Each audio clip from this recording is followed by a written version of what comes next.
Welcome to this week's podcast of Kicking It with Kidneys with your host, Cindy Barclay. Hey, Cindy, take it away. Welcome to Kicking It with Kidneys, a forum to discuss topics important to the dialysis community and provide a legitimate platform for those whose voices have historically been suppressed.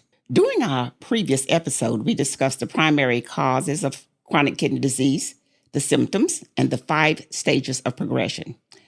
We also identified the population of people, namely African Americans, Native Americans, and Hispanics, most affected, and the educational deficits that exist within these communities of color.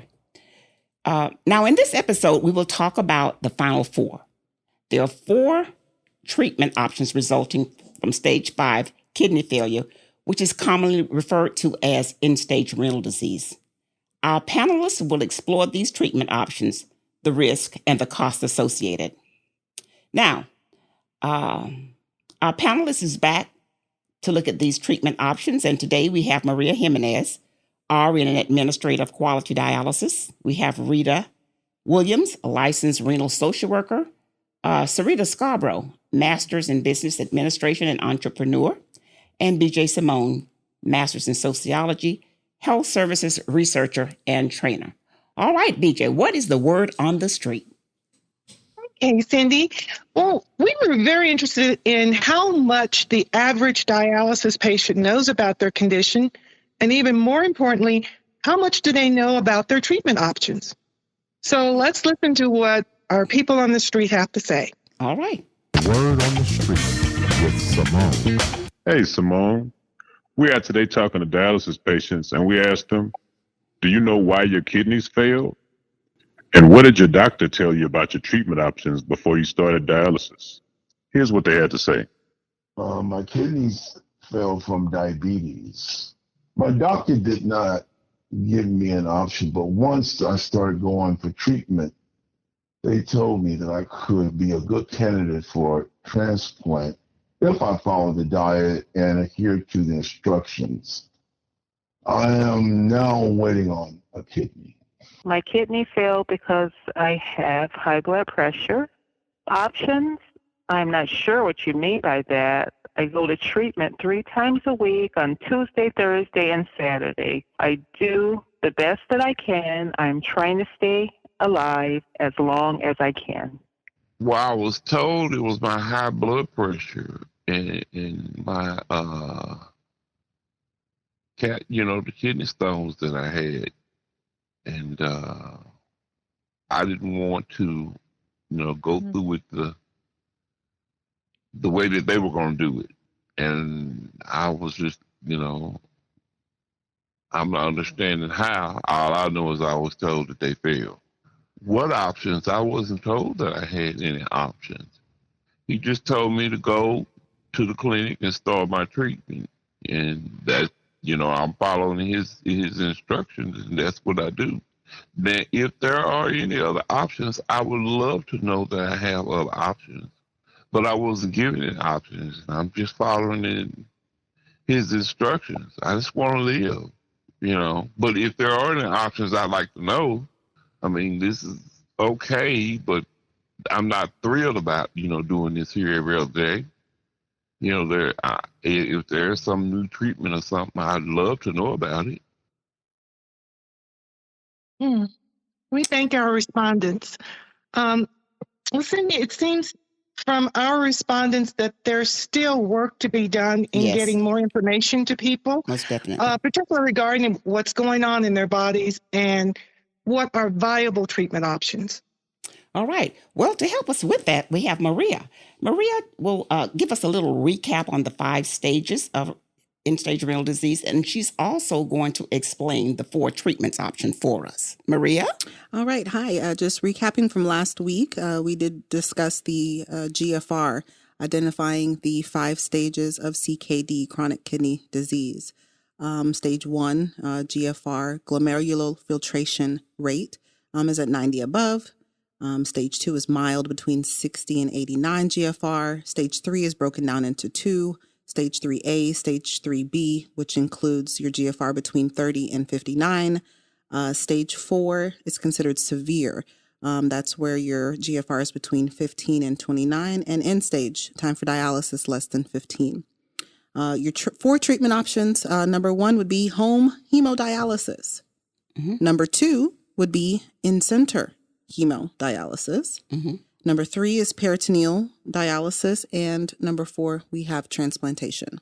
Okay, so there must be a 5 then. I thought there were 4, but it must be a 5. What about some patients choose not to have the option dialysis? of no treatment. Okay, and that would mean that the inevitable. I mean, if your kidneys aren't working and you're not doing one of the 4 main options, you're considering comfort measures at that point, and just trying to maybe follow diet and do the best that you can until transition. It's inevitable, unfortunately. Like what you would call palliative care, care. Or hospice care. Yeah. So who's responsible for informing the patient about those 4 treatment options? Well, your nephrologist, the kidney doctor, the doctor that's saying, hey, your kidneys are failing. So that at that point, the doctor, the team, his education team, should be giving patients those options for dialysis. Okay. So are there risk factors associated with those treatment options? Can we go in that today or? There are. So there's advantages and disadvantages with all of these treatment options. Okay. First, starting with home hemodialysis, you can basically control your schedule. You have flexibility over when you're dialyzing because you're doing it at home yourself. Okay. You don't have to travel to the clinic. You're involved in your own care. You have a less restricted diet because you're dialyzing between 5 and 6 times per week on this modality, and your medications may be fewer. Your disadvantages are, you have to have a partner to help you. Training can, take some time out of a busy work schedule. You need to have space for supplies and equipment in the home. And you need to fit dialysis into a daily routine of your life. So do you need to have like this sterile environment when you're dialyzing at home, or can you be poor and clean? You need to be clean. Okay, you so you can be poor and clean. You can be poor and clean. Poor and clean. Yeah. Okay, all right, okay. The next one would be in-center hemodialysis. The advantages of this is that you have technicians and nurses that are actually doing the treatments for you. You have regular contact with other dialysis patients and staff. It's 3 days a week, so you're on 3 days, and then you have 4 days that are off. You have no equipment in the home. And you have medical help readily available in those centers for emergencies. Disadvantages of going in-center would be that you would have to travel from your home on a fixed schedule to a clinic 3 times a week based off of what their availability would be. You may feel tired or worn down because it's a lot more hard on the body. They're trying to do the same job in 3 to 4 hours. Yeah. I heard it was like you're running track. Right. That you're so exhausted afterwards. It's possible, yeah. You have a more restricted diet. You could have more problems with cramping, muscle aches, tiredness, as we just discussed. Peritoneal dialysis. You control your dialysis schedule. This is also a different type of home modality. You don't have to travel to a center for treatment again. Again, you're involved in your care. There's no needles at all involved with this, no blood involved with this type of modality. You may have more flexibility with your diet and fluid restrictions as you're dialyzing more often. Travel, easier to travel. And you don't have to have a partner to perform this type of treatment. Now, can you get your training? Is your training in center or can you get your training at home? Well, I think that depends on the money. Okay. Again. All right. We'll get to that money in a minute. Okay. But disadvantages of peritoneal dialysis, you may have a greater waistline gain. You have fluid that's, instilled into the peritoneal, your abdominal cavity area that can give you a little larger girth or waistline for the women. You have to be able to have space for your supplies, and you have to be really, really committed to self-care with peritoneal dialysis. Okay. Maria. Yes. What is peritoneal dialysis? I mean, for someone who doesn't know anything. So the difference between peritoneal and hemo, HD and PD. Heme, the word heme in hemodialysis means blood. So that's where you're seeing the cleaning of the blood. That's where the ultrafiltration is happening. That's where the cleaning is happening, is through the blood.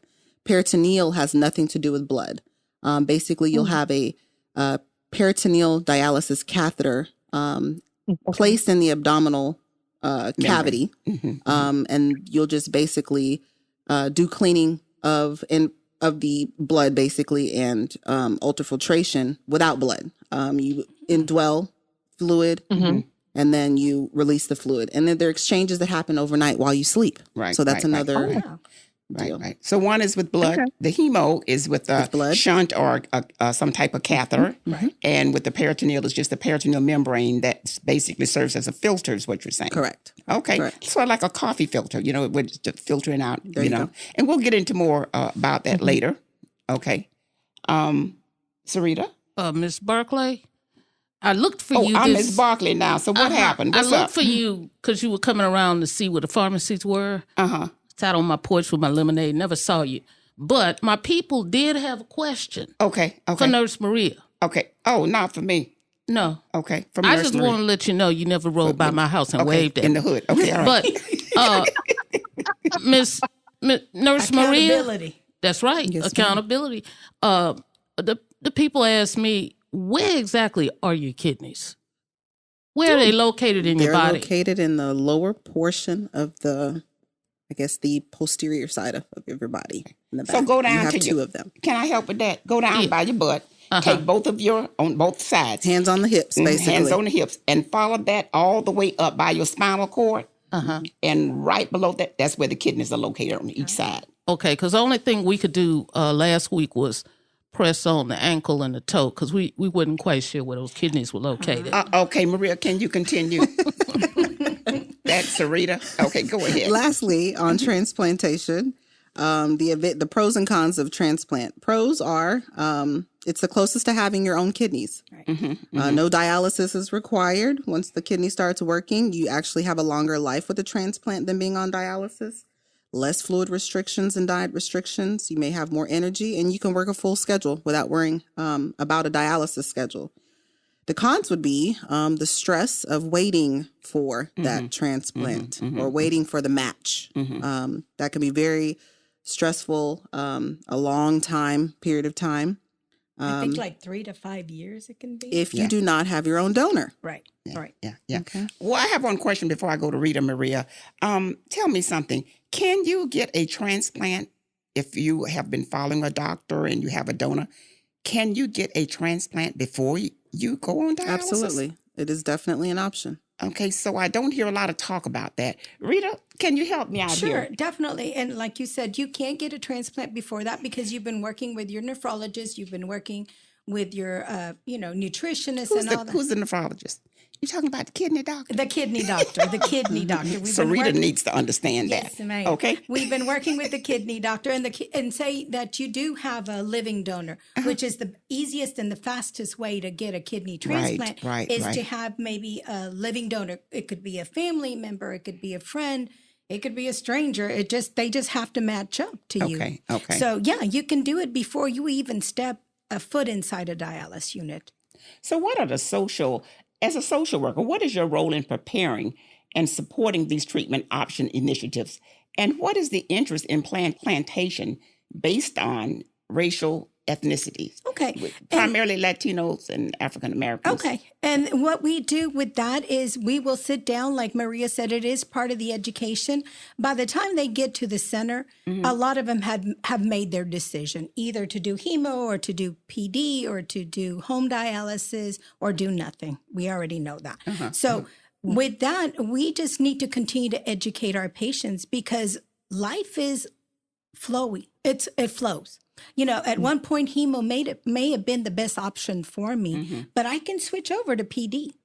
Oh, you can vice versa. Yeah. You can. We have to switch out the catheter and the peritoneal catheter as well. catheter. Uh-huh. Yeah. You can put in one, yeah. take out one, put in Put in another one. one. Yeah. Okay. Yeah. After you speak with your physician. Yeah, definitely. You can do that. Or if you are on PD, don't want to do hemo, don't want to do transplant, you can do the nothing.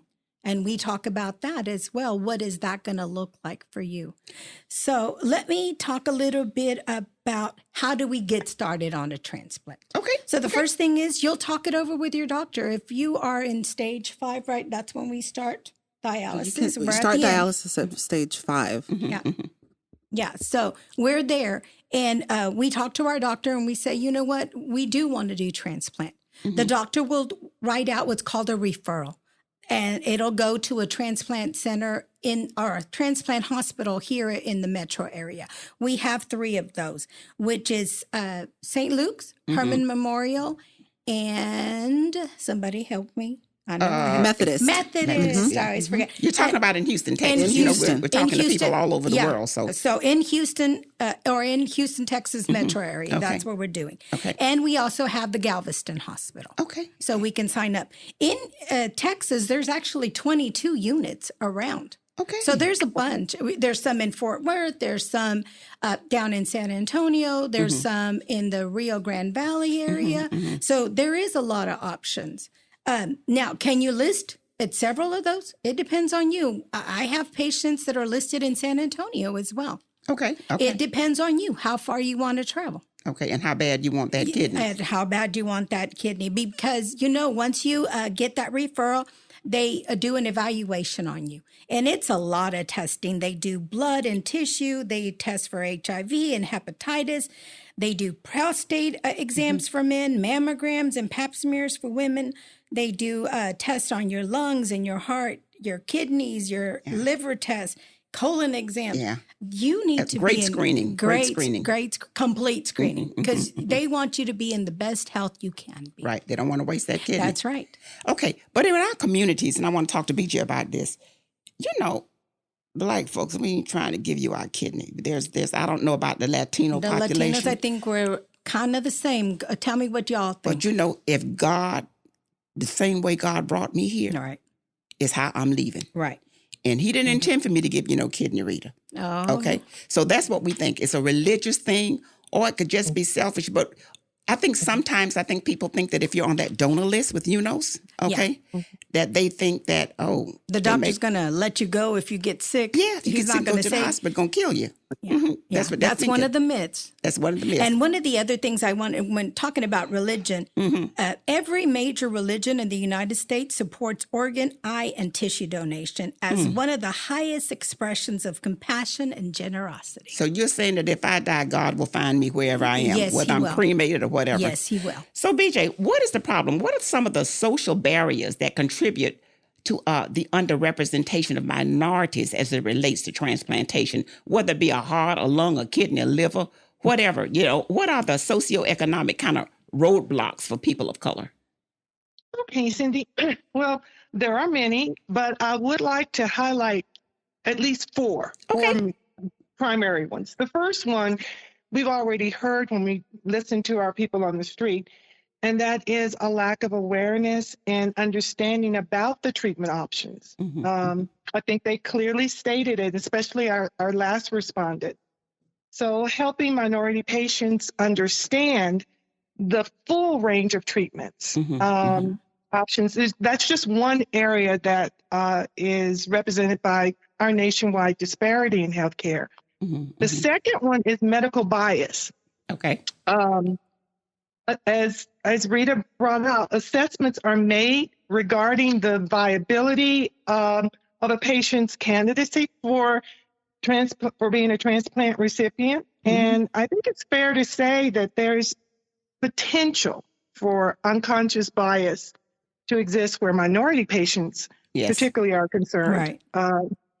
There's an underlying ideology that clinicians subscribe to when they're assessing a transplant patient, and it's this view that they are deciding what is in the greater good for the society as a whole. And part of that is determining how they can maximize the use of medical technology while they're minimizing the overall cost. And that is where the bias occurs. When Back to the money. When they're exercising this duty. I'm going to give you an example. Okay. In one study, it was determined that there was a higher rate of non-compliance with post-transplant immunosuppressant medication by African-American patients. Well, if they don't have a job. But that was one study, and they were saying, the conclusion of that study was that African-Americans, there's a higher rate for them not being compliant. But later, there was another study that discovered that the racial differences that had been presumed to be the result of poor compliance was actually caused by racial differences in drug absorption and metabolism. Get that word out. So, this is one example where, oftentimes in the healthcare profession, you have these theories and these assumptions without looking at other underlying causes. And then there's the other assumptions based on minority status, such as age and income. And I think it's fair to assume that for minority patients, they may be older at the point of diagnosis, simply because if we assume that they're not getting the preventative care, they're not going to know until they're older that they have it. And of course, the income, more. So the problem here is that all of this is factored into decisions about the contributions that they're going to make to society if society puts a significant investment in their healthcare and their longevity. Right. Very quickly, I'm not going to go into detail on the others because we have limited time, but one is the increase in comorbidities that minority patients have. And from our last program, we heard one of our respondents list a number of health crises that they have that prevented him from moving forward with the transplant process. So I think, again, we can see that across the board, minority patients rate higher on every index of health disparity, comorbidities. And if you guys remember, that was one of the primary reasons that minority groups were hit so hard during the pandemic. Right. Yes. Right. That is correct. So, and then just very quickly, the resources. One of the things that Serena was talking about and Maria was talking about is the resources minority patients have just in their family support, the social support. And then one of the things that wasn't brought up when we were saying that transplant patients oftentimes are given this battery of tests, we don't think about the emotional and mental health component of that. They're also screened for that. And then the final thing is something you mentioned, Cindy, early on, is what is considered misguided beliefs.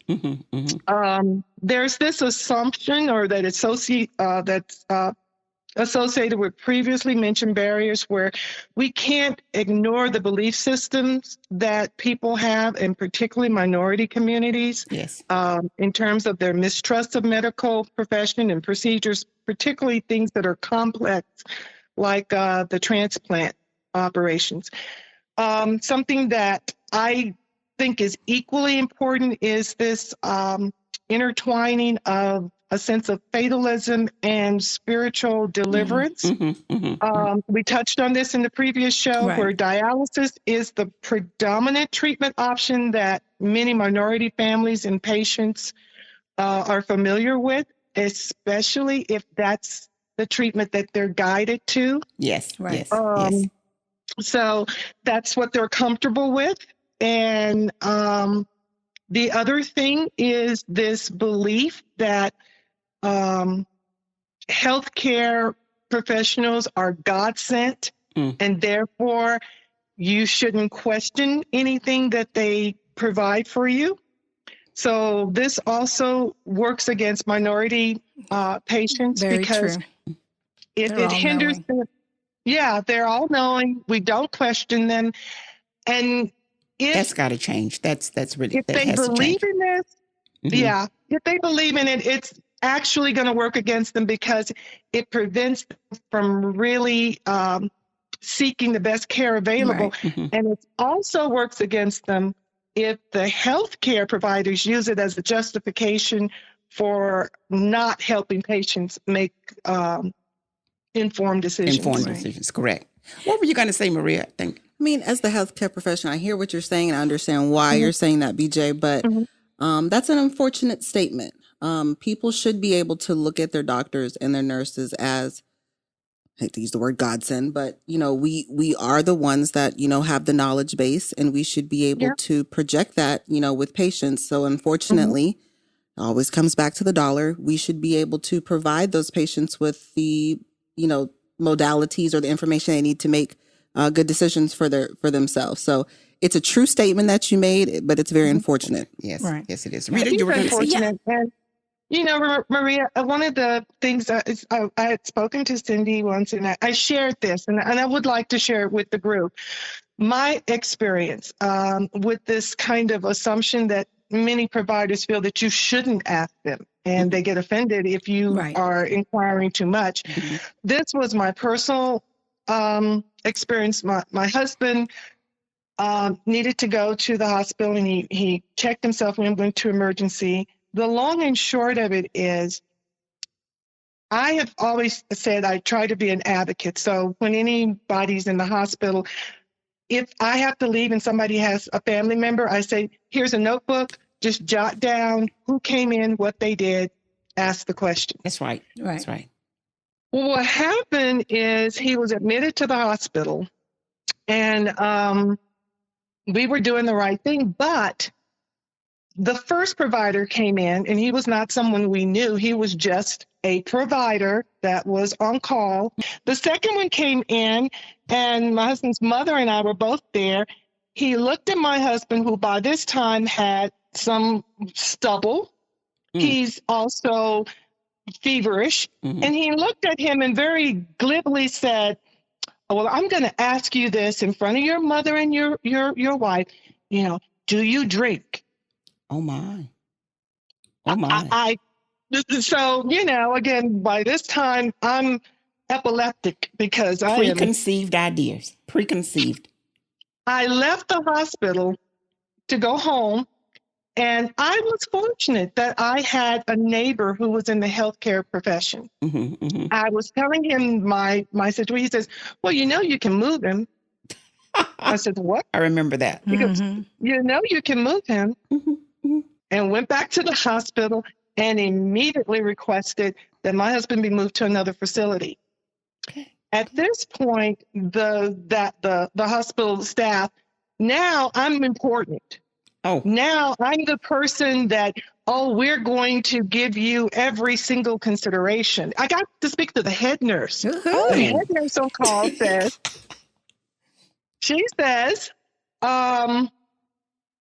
well, ma'am, if you move him, we can't assure his well-being. And I said, if he stays here, you can't assure me his well-being. No, it wasn't. It was free. So bedside manners out the window. My experience, unfortunately, like Maria said, it's unfortunate. It's not an isolated experience. Wow. And even I did not know that, I can move him. Why can't I move him? He's not held hostage. Right. But we don't think in those terms. But we have got to do better. Minorities have got to do better. We need to ask the hard questions. And Sarita, let me talk to you a minute. I just had one question for you right quick. Oh my. Okay, what is that? How long can a person stay on dialysis? How many years? Until they die. Yeah. So I know a patient that has been on dialysis for 20 years. Yeah. Okay. It's rare now. Okay. It's rare now because we find that a lot of non-compliance exists within the African American communities. Latinos, and we're right behind. Right behind. Okay. A lot of non-compliance, which basically kind of speeds up the process. It's not the dialysis. Dialysis is meant to keep you here. It's a renal replacement therapy. Right. So that's not why you're going to die.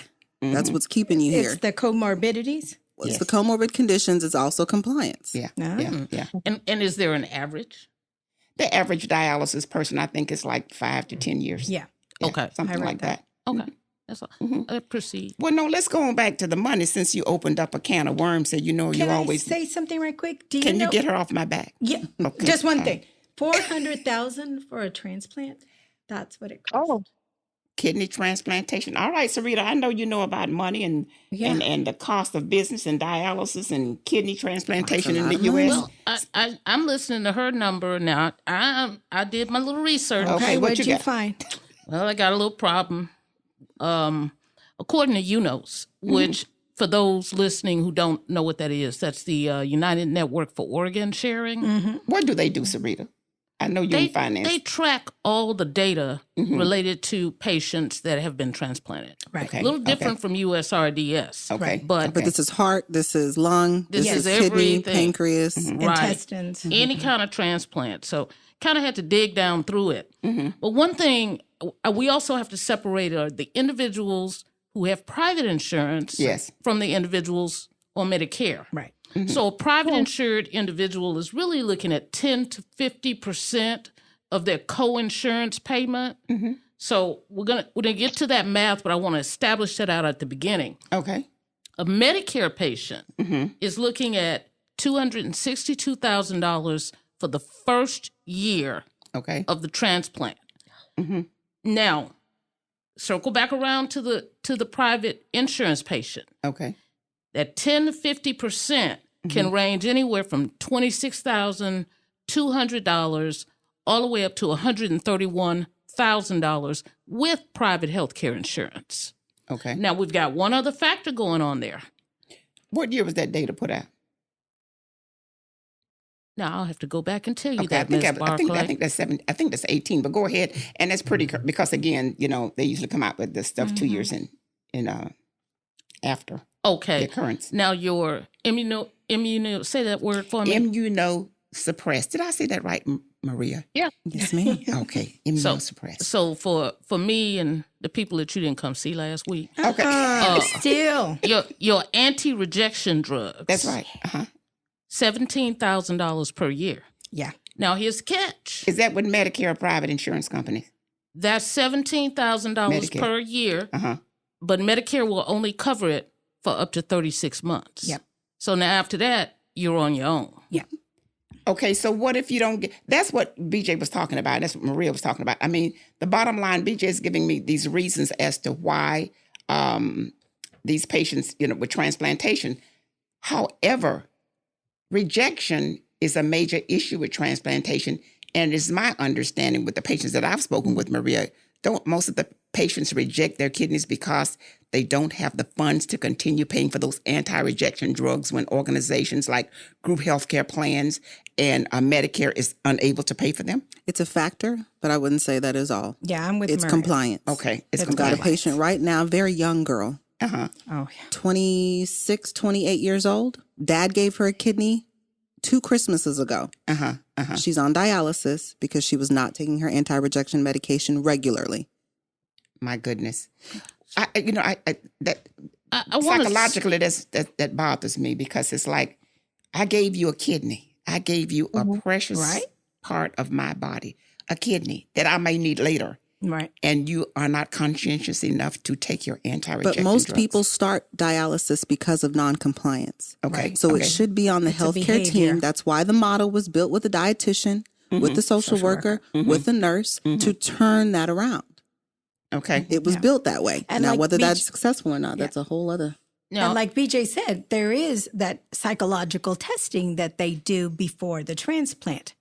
So they have to have passed that. But like Maria says, you have to take. And I know when they call and say, hey, has this patient, they're on the list for transplant. Are they ready for transplant? Have they been compliant? They call and check. They call and check. And like I tell our patients, everyone that's on the list, they will call and check. And I have to be honest. Okay. now, Wait, Maria. I'm sorry. No, go ahead. Sarita just wants to talk about in my money. head. Since we were talking about non-compliance, for those anti-rejection medication, I think a better way to say it, are there common side effects? I mean, I know there's side effects to any medication, but are there common side effects that make it where people are more prone to not taking the meds? Other than just pill burden, it's not just one pill a day, it's multiple pills. With any medication, weight gain, nausea. Yeah, prednisone. They give a lot of that initially, a lot of prednisone. But BJ, I would wager to think that it would be better than sitting up at a dialysis unit to be in there 6 hours. I know that, but okay, if we look at another condition that's, you look at mental illness, one of the biggest issues for non-compliance and mental illness is people don't like the way it makes them feel. So I was just wondering for those kinds of drugs, is that something where people just feel they're not themselves and therefore they'd rather be on dialysis? Well, there's always a new pill coming out every day. Yeah. Pharmaceutical companies are making big bucks. Does GoodRx cover those meds? What? GoodRx? GoodRx. No.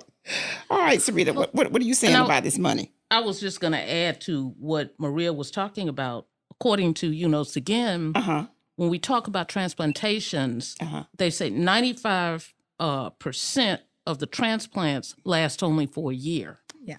85 to 90 last up to 5 years, and below 75% last up to 10 years. I'm going to circle back around to that again. I just want to go to some United States Renal Data System. Thank you. There.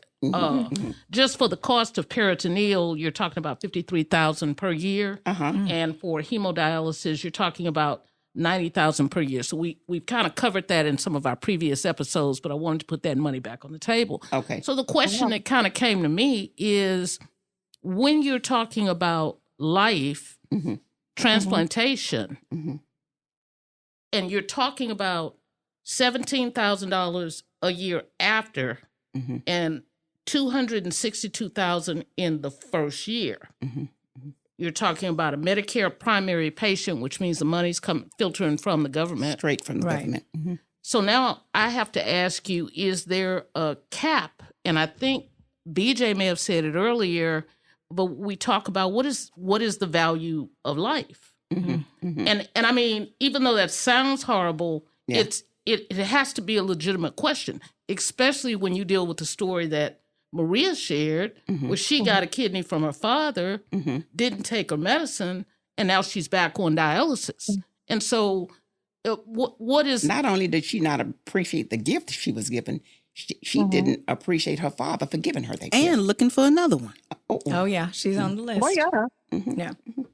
And because she didn't do what she did in the first time, she's eligible for another kidney? You're eligible as long as you go through the transplant process where they check you from head to toe. And if you can accept it and you're showing compliance at that time, you are eligible.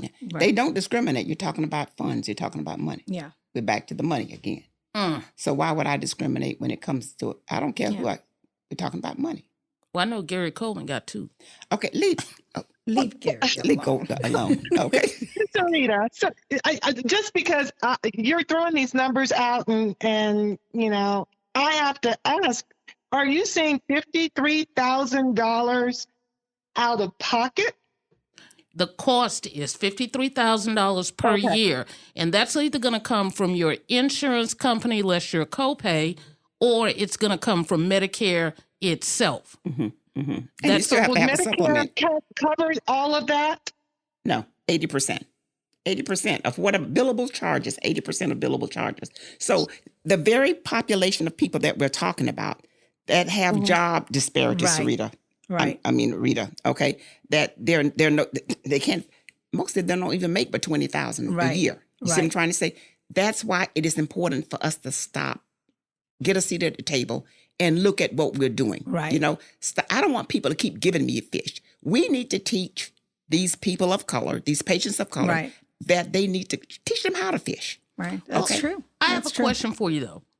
And this is something interesting. It really was for my trivia portion, but I have to ask this question. I look at people in the sports, and I know we have some male listeners out there, so, I want to include them. Okay. We look at Alonzo Mourning. Or Sean Elliott, played for the San Antonio Spurs. Right. Both of them were recipients of kidney transplants. But once they received their kidneys, the only advertising and promotion they did was for the facility that took them through the system. So if you have people that are famous for whatever reason, and millions and millions of people are watching them and paying attention to them, shouldn't they be on the front line of trying to educate? Well, I think that's a deep question. First of all, I think a lot of people don't even want folk to know that they're, especially famous people, they don't want folk to know that they've been on dialysis. Okay. So it has to be kind of like self-interest. Now, we have this burden where all of us are in here talking about it, and we have agreed to give back to the community. Okay. So again, if you don't want people to know that you're on dialysis, you're not going to do a whole lot to advertise about renal failure, renal disease, even if it is affecting your community. Well, why is that? Because people will come out and say, I'm a reformed alcoholic. I'm a your kidney failed. Yeah. Why is it that you can't? Because it was like BJ said about the taboo. What did you say about the taboo that they don't feel like end-stage renal disease? They feel like it's a self-inflicted disease, right, BJ? Yeah. You know? Yeah, we talked about that, where there is this sort of blaming the victim that, we know that it's a large percentage of renal failures due to noncompliance. Right.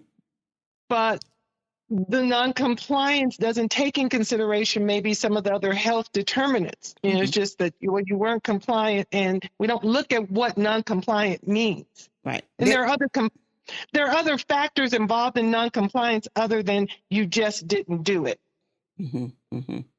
But if that's the predominant concept or image, is that you just didn't do it, then it's on you. But as Sarita said, there's a whole lot of money being put on the tax. I got to ask this question again. I'm sorry. It's just blowing my mind.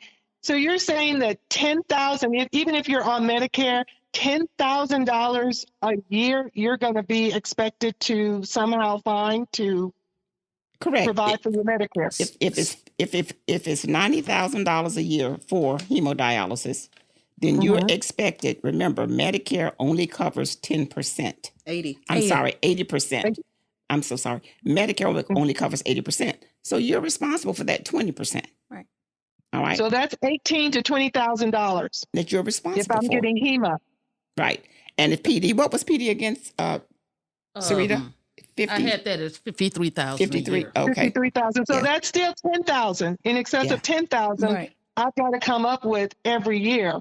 Right. So transplantation appears to be the cheaper route, because basically that's a one-time hit. But it's cheaper with the anti-rejection drugs. Right. But it's not pushed because no one is making money off of transplant. That's right. Remember, you don't have to go to dialysis anymore after you get your transplant. And even in some of these large LDOs, large dialysis organizations, that 20% that they should be collecting, a lot of them do not collect. Well, they have what they call foundation. Hardship or financial hardship. Financial hardship. They absorb that. Yeah. So the patients never have to pay that $10,000, $20,000 a year. So it's out of sight, out of mind. It's more cost effective. Yeah. To get the sure money from it's more cost effective to get sure money from the insurance company. Yes. Yes. And make do with that. Yes. So just one quick follow-up question. With hospitals and medical bills, I think my understanding is that does not go against your credit. But is that correct or incorrect? Now, Sarita, how we get on credit? We on credit because if it goes against your credit, that's another barrier affecting people of color. That's true. It is, because, again, a lot of people of color don't have credit. So wouldn't it would make sense credit, to me. It ain't just good. There you go. Thank you, ma'am. I appreciate you, Rita. Thank you so much. That answers my question. Sorry. So bad credit, still credit. That's right. Okay, you guys. Well, this is going so great, but we got to wrap this up. So I need some final thoughts. Let's start with Maria.